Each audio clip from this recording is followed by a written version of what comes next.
ऐसी सिचुएशन जहाँ कोई टाइम में पीछे जाके कुछ ऐसा बदल दे कि उसका खुद का वजूद ही खत्म हो जाए। क्या होगा अगर किसी की मुलाकात उसी के फ्यूचर सेल्फ से हो जाए? चलिए इस ख्याल को थोड़ा और आगे लेकर चलते हैं।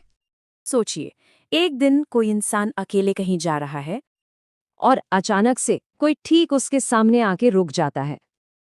और पता है, वो इंसान बिल्कुल उसी की तरह दिखता है। सेम चेहरा, वही आंखें, बस उम्र में थोड़ा बड़ा लगता है। और फिर वो कहता है, मैं तुम ही हूं, फ्यूचर से आया हूं। अब ऐसी सिचुएशन में कोई क्या करेगा?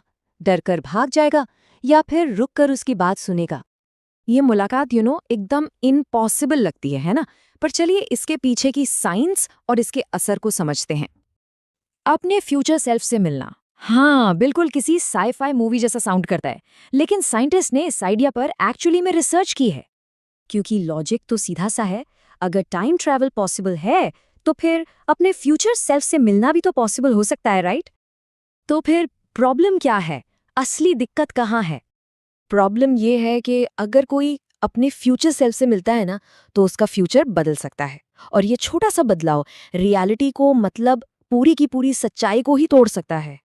और बस यहीं से शुरू होता है टाइम पैराडॉक्स का खेल। एक ऐसा चक्रव्यूह जिसको सुलझाना ऑलमोस्ट इम्पॉसिबल है।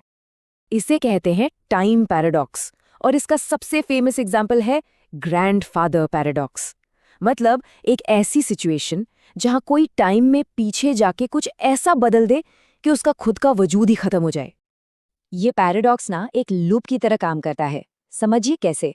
स्टेप 1, फ्यूचर सेल्फ आकर एक वार्निंग देता है। स्टेप 2, उस वार्निंग की वजह से पास्ट बदल जाता है। स्टेप 3, तो इसका मतलब हुआ कि वो ओरिजिनल फ्यूचर कभी हुआ ही नहीं।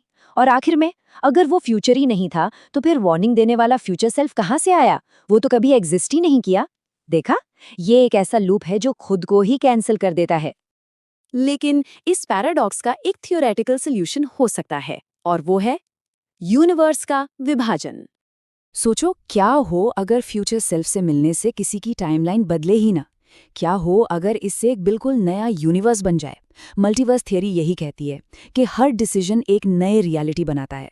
तो अगर कोई अपने फ्यूचर सेल्फ से मिलता है तो शायद वो अपने फ्यूचर से नहीं, बल्कि एक दूसरे यूनिवर्स से आए हुए अपने ही एक वर्जन से मिल रहा है। एक ऐसा यूनिवर्स जहां लाइफ ने बिल्कुल अलग मोड़ लिया था।